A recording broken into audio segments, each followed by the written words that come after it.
Hello everyone, welcome to Athi Tech, and in this video I'll show you guys how you can add multiple numbers in a single WhatsApp. In order to do that, go to the settings and then you have to click this down arrow mark, and there you can see an option for add account. So once you click that option, it will take you to the next page, and that's where you have to agree with the terms and conditions. Once you've done that, you can enter your new mobile number. After that, it will take you to the next page. If you already had a WhatsApp account on this number, you can also restore your chat from it. And if you decided to skip this option, you won't see any of your old chats after that. But I'm actually not going to restore any of my chats, so I'm just going to skip this one. And after that, you can set your profile picture and your profile name on it.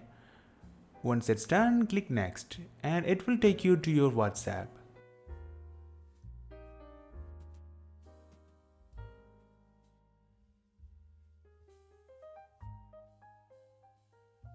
But if you want to switch back to your old number, all you have to do is just press this 3 button and click the switch account.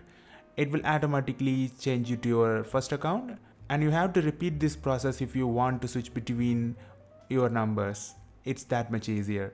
So I hope this helps you guys. Feel free to like this video and share your thoughts in the comments below, and I'll see you guys in the next video, and bye.